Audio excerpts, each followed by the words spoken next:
Over the past year, I've been documenting my setup of a low-tech 50-gallon planted aquarium for Discus, and here's how the tank looks after about 9 months. It's a pretty beginner-friendly setup, to be honest. I'm not a beginner in the hobby. I've had reef tanks and planted nano aquariums over the years, but this is my first time setting up a big freshwater tank. And I wanted to eventually keep Discus, so I put a lot of research into what equipment and the steps I would need to follow to set that up for them. But the same setup will work for pretty much any size aquarium and any fish you want to keep. So I'm going to show you guys today basically everything I learned and the evolution of this tank.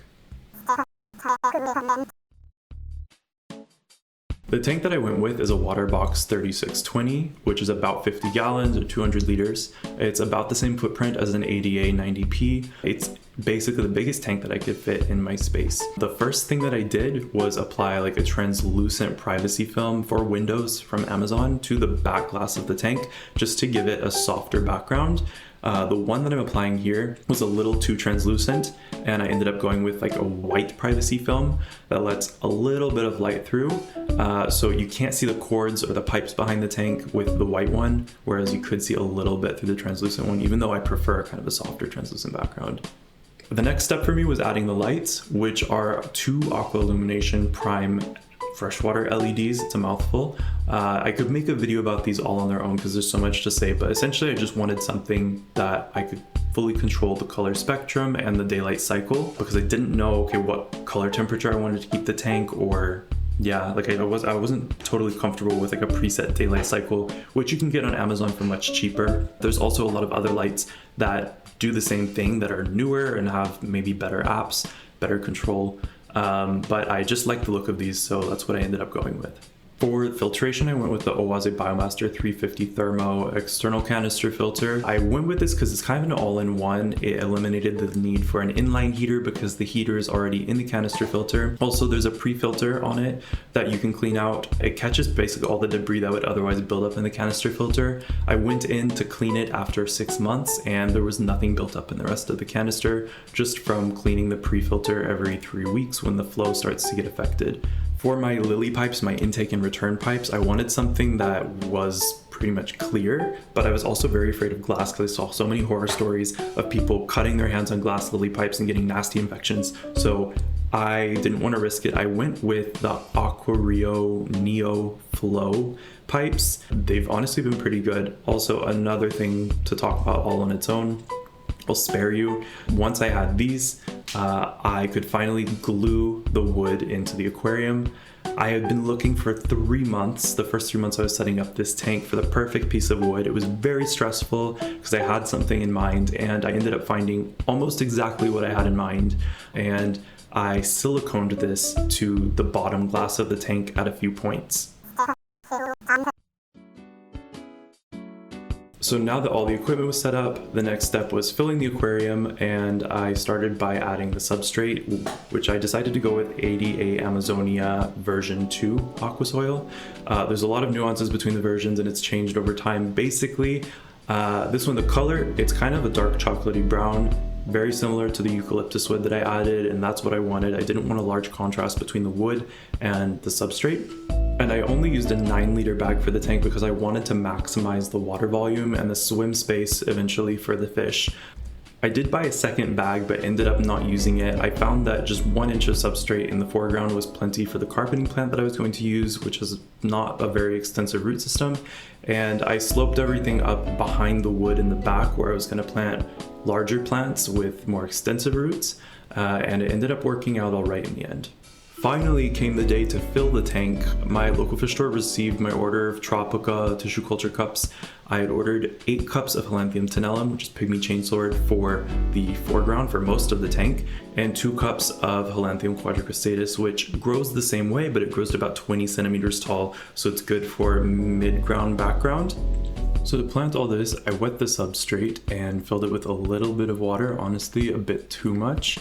but the idea was that the plants don't all go floating as I'm working across the entire substrate, which took about 4 hours from the time I started until I started to fill up the tank with water.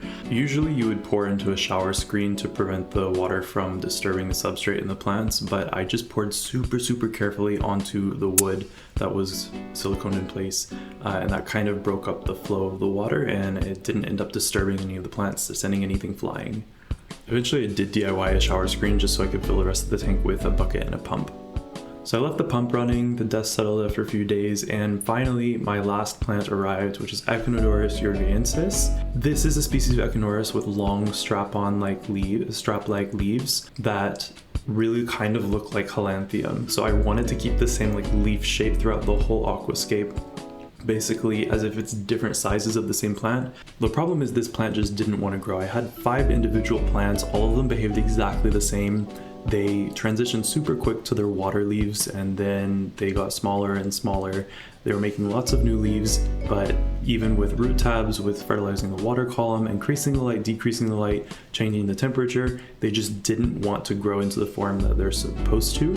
So this is why my aquarium was really ugly for the first 6 months, and every time someone looked at my tank, I had to explain to them that the plant didn't grow and like basically tell them that like that's why it's ugly, and they're like, oh no, it looks okay, but it's like it didn't look okay. It looked really bad, but no one knew that it looked bad because they didn't know like what it was supposed to look like. But anyway, so at this point it had been 2 weeks, and there was ammonia leaching from the aqua soil like usual, but there was no nitrite and no nitrate. So something just wasn't working in the cycle. Usually the bacteria in the environment is enough to get it started, but I ended up adding Cecum stability, like bacteria in a bottle, and after a couple days, that got everything kick-started. I started seeing nitrite and then nitrate, and all of them went to 0 by week 3, and I was ready to add fish. So over the next 6 months, I slowly added inhabitants to the tank, starting with Peruvian floating shrimp. I wanted to kind of keep this South American. That's why these are South American shrimp. They can reproduce in fresh water, and they did, which I'll show you later. I think if I spent time talking about every single one of these things I add, we would be here all day. Basically, these shrimp are really great at cleaning, like mono shrimp or neocardinas. After I added these to the tank, I added my first fish, which was 6 sterbai cories. I ended up adding more of these later to bump it up to 8 and then 10 because I did lose a few. They weren't from a great source. They're super skittish to this day. They dart when I go near the tank. They don't even care about food. They always hide in the plants. It sucks kind of, but whatever. After the sterbai cories, I started to build up a little bit of like diatoms, like that green film algae on the glass. So I added some autosynclus, 3 to start with, and within 24 hours they cleaned the whole tank of algae. At this point I was a month out from the cycle, and I decided to add the expensive fish that I really wanted, which was L046 zebra pleco.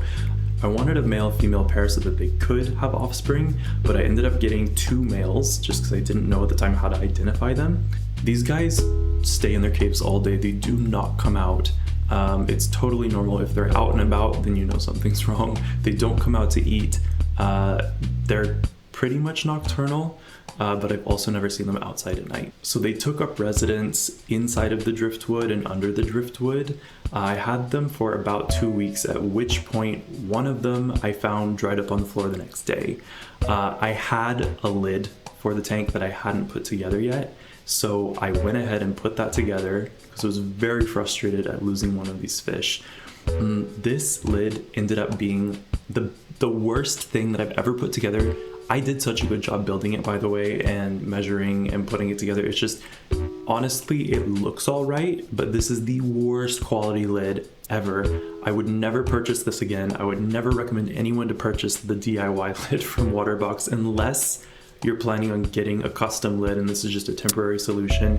It was cheap. I think it was under $100 for all the parts that I needed, but you can't really be accurate enough to close all the gaps. If you have a little fish, they can still jump, and that did end up happening right after I added the lid. One of my autosynclus jumped out of the tank, but I found it like 3 minutes later and I put it back in. It did seem a little off, but once it started breathing again and swimming around. It just took maybe a week to recover, and over the week its color came back, and I still have it. He's good. I saved it at least, you know, whether it was $3 or $300 fish, it's saving a life. Maybe 2 months post-cycle, I added a school of 15 cardinal tetras. They were very small. This had pretty much no impact on the bioload in retrospect.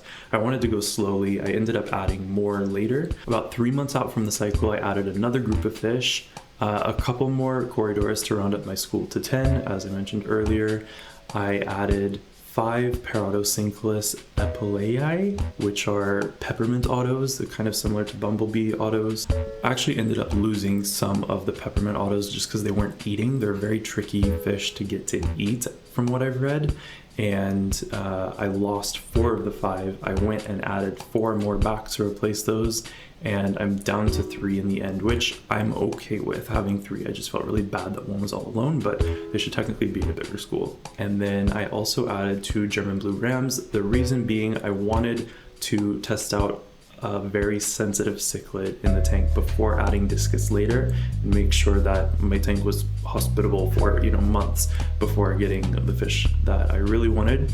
And then the last guys I added was a group of 7 Amazonian leaf shrimp. These are also shrimp that can reproduce fully in fresh water. There's not that much known about them. They're pretty rare imports. The day after I added them, I never saw them ever again. I also noticed that there were baby Peruvian floating shrimp coming out of the plants. I think the eggs that my Peruvian floating shrimp had earlier in the summer, like July, August, that hatched out and I never saw. I just assumed maybe they all got sucked up into the filter.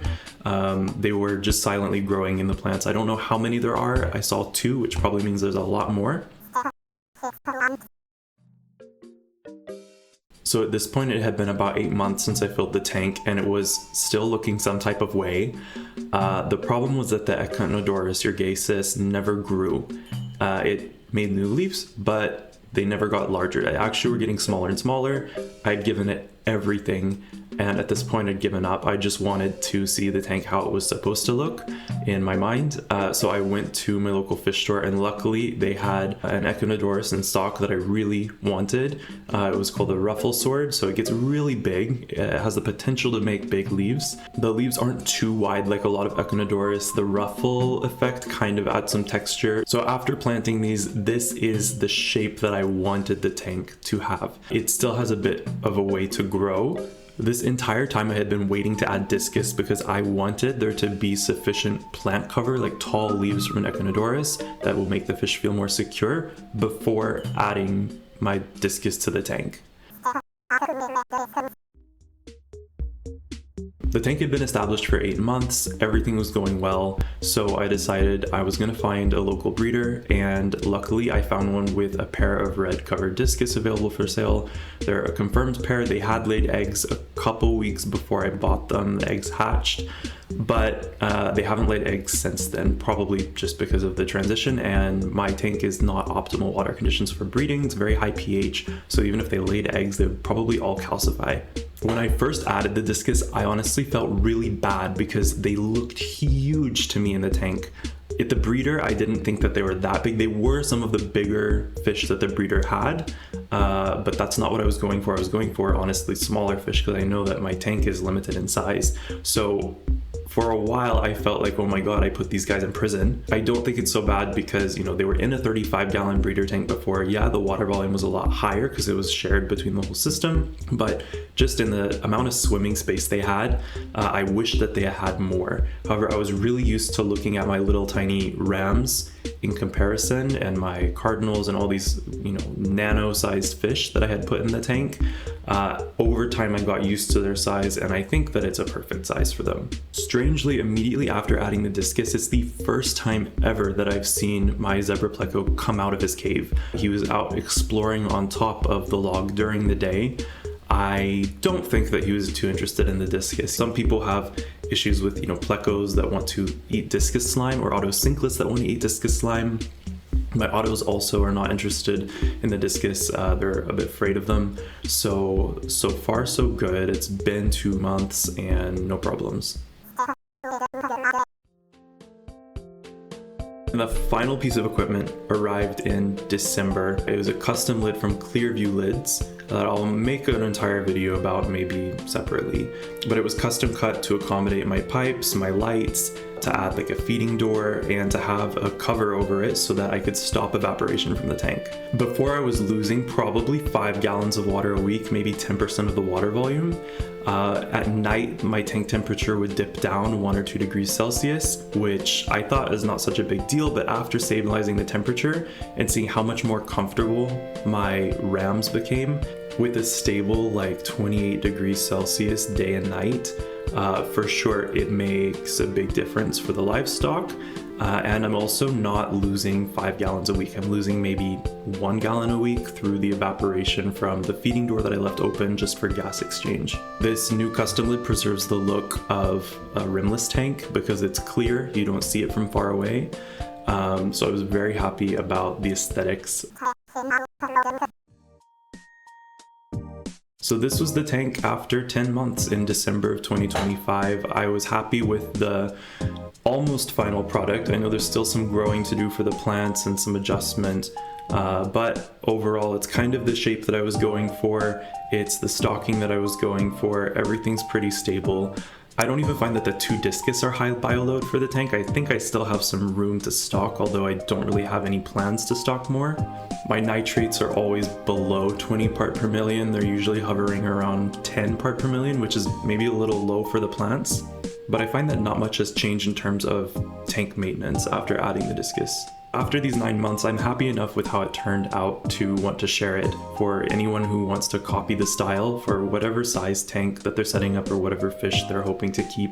I think it's a great beginner setup, or for anyone honestly who wants kind of a wild looking tank that's still put together and natural looking, not so much heavily aquascaped. If you don't want to worry about CO2 or if you don't want to worry about fertilizing, I think it's a good option.